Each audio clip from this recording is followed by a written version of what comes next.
Hello. Okay, I wanted to do that at least just one time where I'm just like super close up and I'm just like, hi.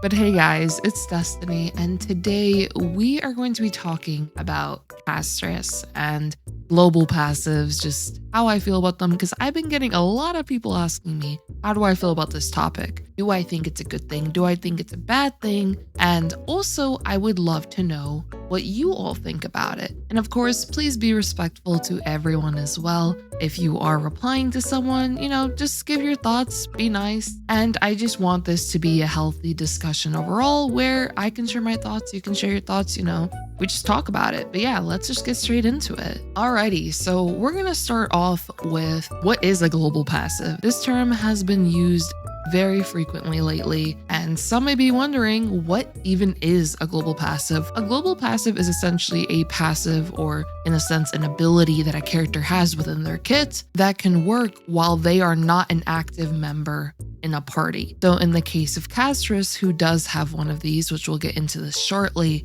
essentially, even if Castorice is not in your current team, you will be able to take advantage of the passive that she grants, which essentially now allows you to have an ability that is usable account-wide for all of your teams. Now, when it comes to Castorice's passive, you'll be able to prevent an ally from fully getting knocked out within battle. What she will essentially do is allow them to survive a fatal hit, and then if they get healed or shielded, then they will be able to remain on the field, which essentially saves them from being knocked out.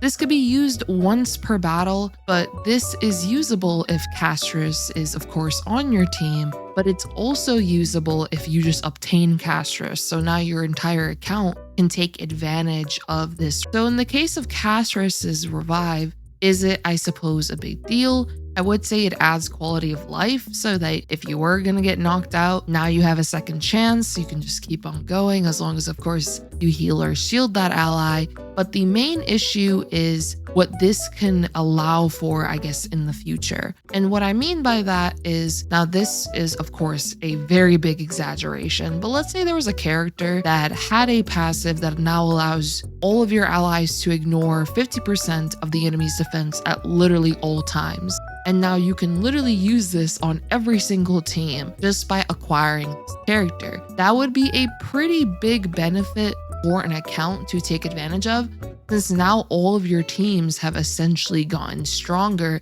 just by getting this one character, which this can end up adding some cool benefits or I guess quality of life. But the main issue can be that in the case of, let's say, the endgame modes, if they end up heavily catering towards these passives, I feel like that's where the passives can get a bit problematic. So let's say we get future characters with these global passives that work, of course, on your entire account, and now the endgame modes heavily cater towards having these characters, then that's definitely problematic in my opinion. And of course, if you disagree, I would love to know in the comments down below how you guys feel. But I do hope that they don't go the route where the game ends up being catered to these passives and using them as the primary selling point for the characters rather than the story behind them, the lore, or even just normal kit aspects and animations. So that's why I'm a little concerned, I would say, when it comes to global passives. It's mainly just what it can enable, I guess, in the future. And when it comes to the passives in general, should they be a thing? Now, with Castorice in particular, honestly, if they just allowed her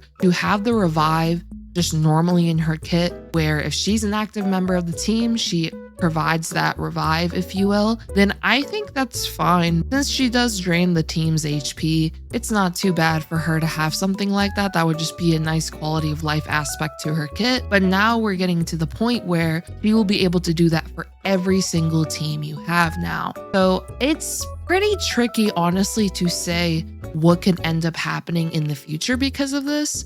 If, once again, the game is going to end up catering towards these passives, which I would hope it does not. I don't think they honestly needed to add it, in my personal opinion.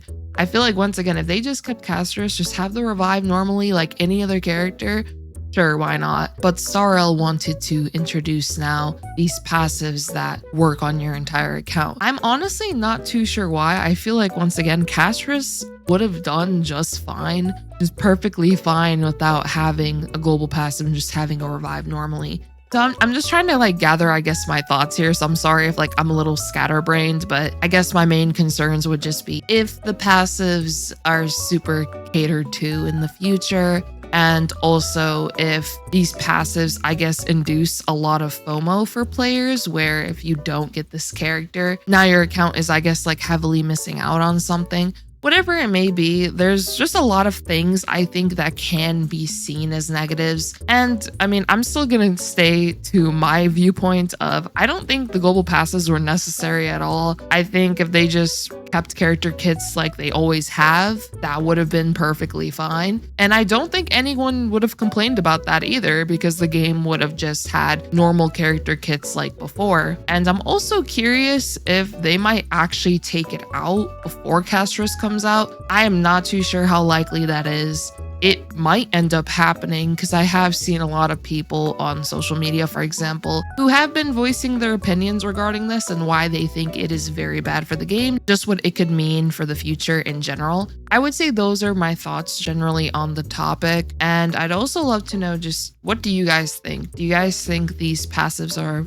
pretty unnecessary? They should have just kept characters the way they were before. I have seen some suggest that if they are going to keep the passives, maybe they should limit it to you only have one passive active at a time. But yeah, I thought I'd just get on here real quick and just, I guess, talk about this and have a discussion with you guys and just, I guess, share my thoughts, since a lot of people have been asking me, Moon, what do you think about this passive? Do you think it's good? Do you think it's bad? And I do think in regards to Castorice, I know I've already said this, but I do think they should have just kept the revive as a normal thing in her kit, where if she's an active party member in the team, perfectly fine. And I'm so sorry, you guys, if this video is super scatterbrained. Like, I did write down like little topic points I wanted to talk about, but I didn't like fully script this video, so I apologize if this is kind of all over the place. I will still be making, you know, my normal videos where I go over characters, I do my showcases, whatever else, but I did just want to talk about this subject. I do think the live stream had